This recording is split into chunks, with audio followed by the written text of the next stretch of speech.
15 provas de que Jesus não ressuscitou. Com capítulo e versículo, para você entender, durante séculos a ressurreição de Jesus tem sido o pilar central do cristianismo. É ela que sustenta a fé de bilhões. É ela que dá sentido ao sacrifício na cruz e à promessa da vida eterna.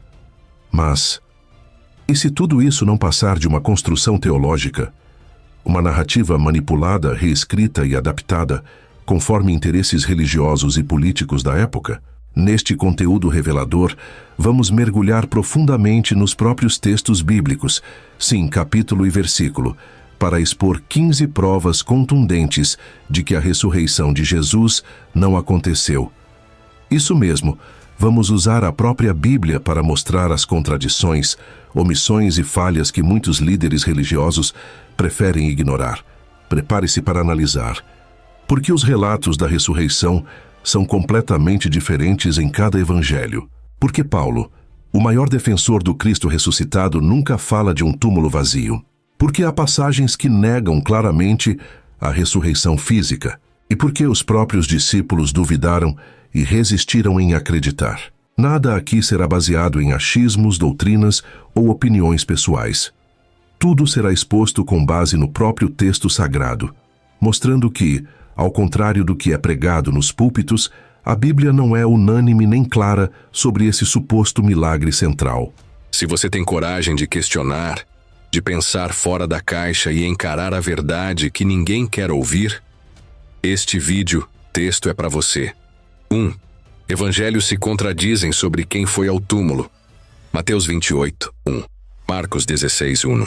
Lucas 24, 10. João 21. Como pode um evento tão essencial ter versões tão diferentes? Em Mateus são Maria Madalena e a outra Maria. Em Marcos, adiciona-se Salomé. Em Lucas, mais mulheres ainda. Em João, só Maria Madalena. Quem está mentindo? Se nem os evangelistas sabem quem viu o túmulo vazio, como confiar no resto do relato? Uma ressurreição confusa, cheia de erros e testemunhas contraditórias, não é prova de milagre.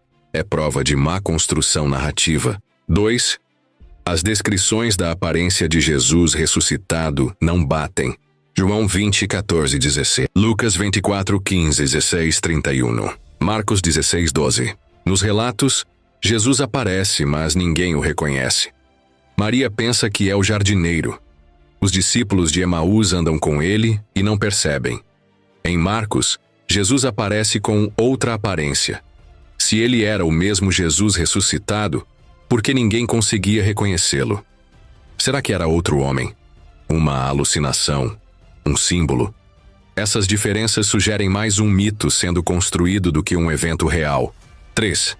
O túmulo vazio nunca foi mencionado por Paulo. 1 Coríntios 15, 3, 8. Paulo foi o primeiro escritor do Novo Testamento, escrevendo décadas antes dos evangelhos. Ele fala da ressurreição, mas nunca menciona o túmulo vazio. Para ele, a ressurreição é uma revelação espiritual, não um corpo físico sumindo. Ora, se o túmulo vazio fosse prova concreta, por que Paulo o ignora completamente? Porque ele não sabia dessa história. Ela foi criada depois. 4. Contradições sobre quem viu Jesus ressuscitado e quando. Mateus 28, 9. João 20, 14. Marcos 16, 9. Lucas 24, 15. Uns dizem que Jesus apareceu primeiro a Maria Madalena. Outros dizem que foi a 2 discípulos. Alguns afirmam que ele apareceu a Pedro ou aos 11 juntos. Não há uma versão consistente. Como um evento milagroso pode ser lembrado de forma tão caótica? Isso mostra que o Jesus ressuscitado foi um acréscimo, adaptado ao gosto de cada autor, e não um fato concreto. 5. A ordem dos acontecimentos é diferente em cada evangelho. Compare Mateus 28, Marcos 16, Lucas 24 e João 20. Cada evangelho traz uma ordem diferente. Em qual momento o anjo aparece? Jesus aparece antes ou depois das mulheres falarem com os discípulos? Os discípulos acreditam logo ou duvidam? A cronologia varia de forma drástica. Um milagre real não precisaria ser rearranjado tantas vezes. A verdade não se contradiz, mas as versões inventadas sim. 6. Marcos original termina sem aparições de Jesus, Marcos 16:8. O Evangelho de Marcos termina abruptamente no versículo 8, sem nenhuma aparição de Jesus. Os versículos 9 a 20 foram acrescentados depois, e isso é reconhecido até por teólogos cristãos. Isso mostra que a narrativa da ressurreição foi construída artificialmente. Se o primeiro evangelho nem mostra Jesus ressuscitado, o que isso nos diz sobre a origem dessa crença?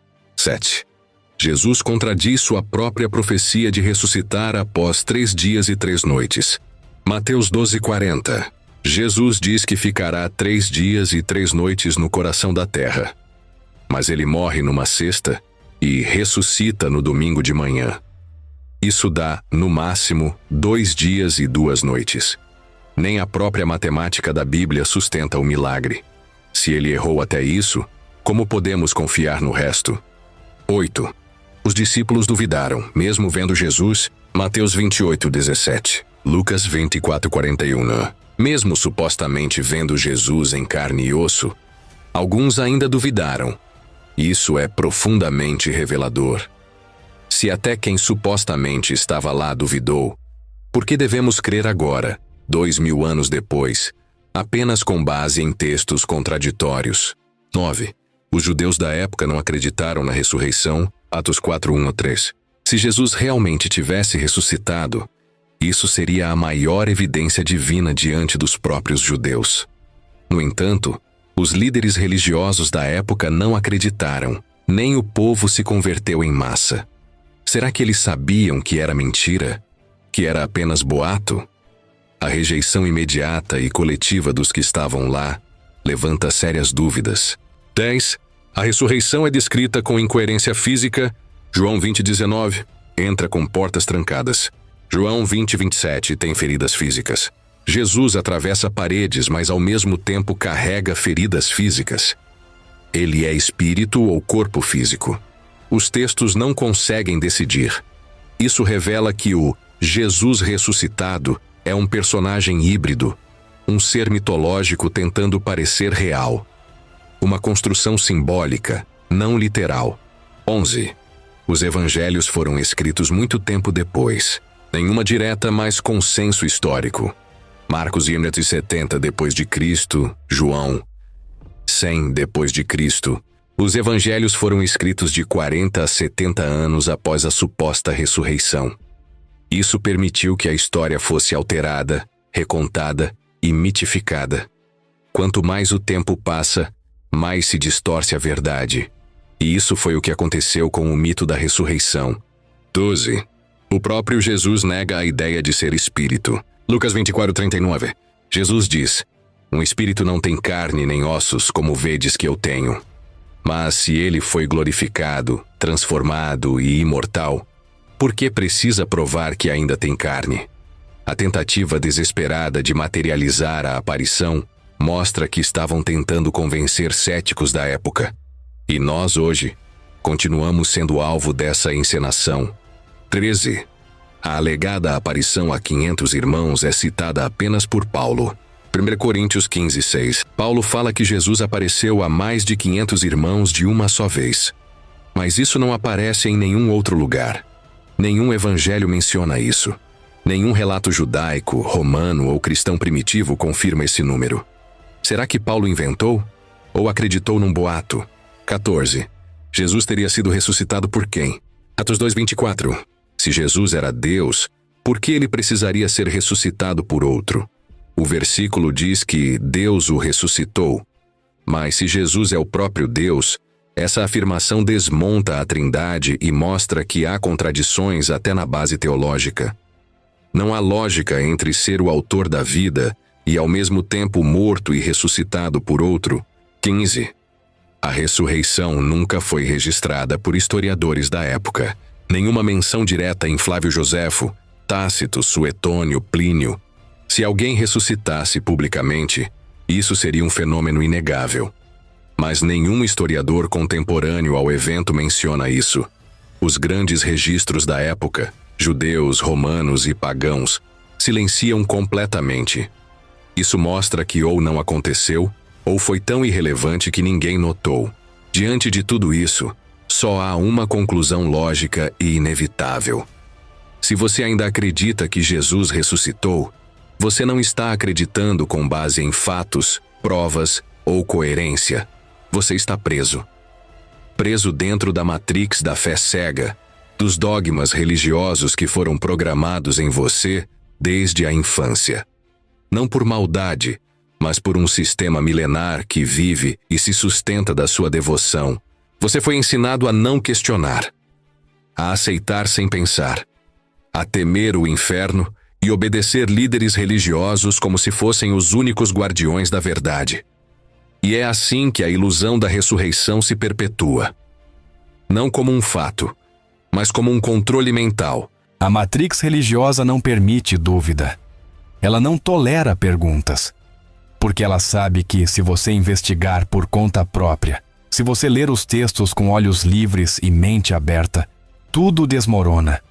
O mito da ressurreição cai.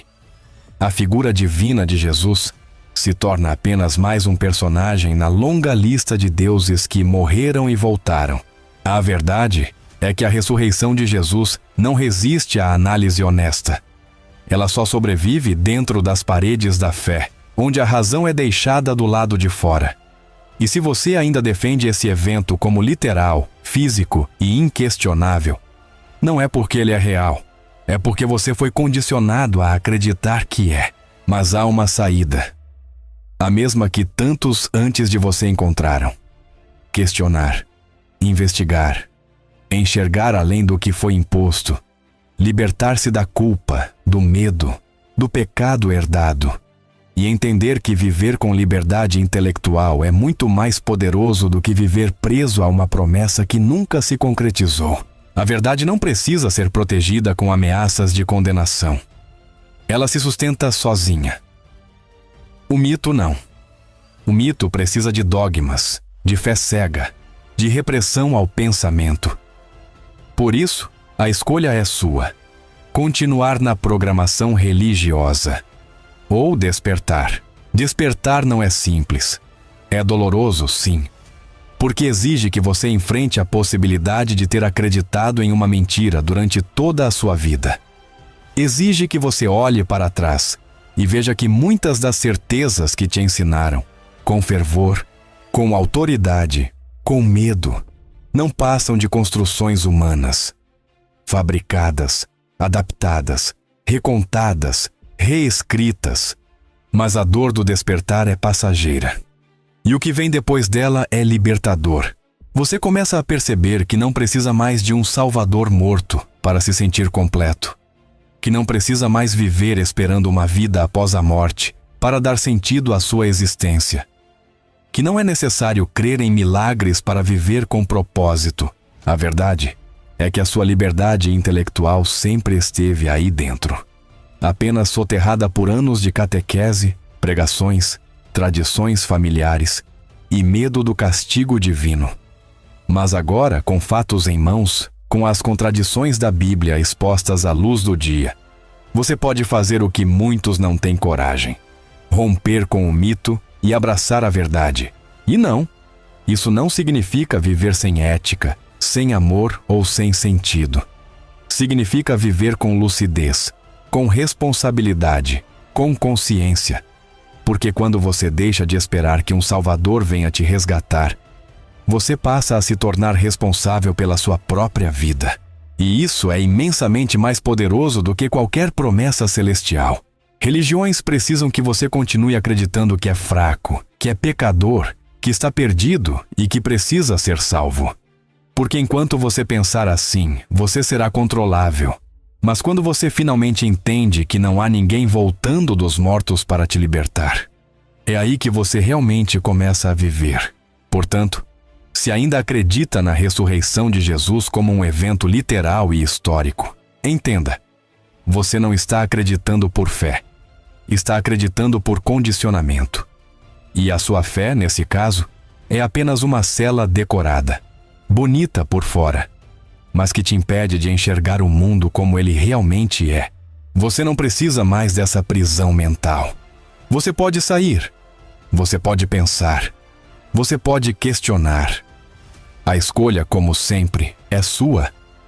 Continuar na matrix religiosa ou acordar para a verdade. Muito obrigado por assistir até o final. Se você chegou até aqui, isso já mostra que você tem coragem.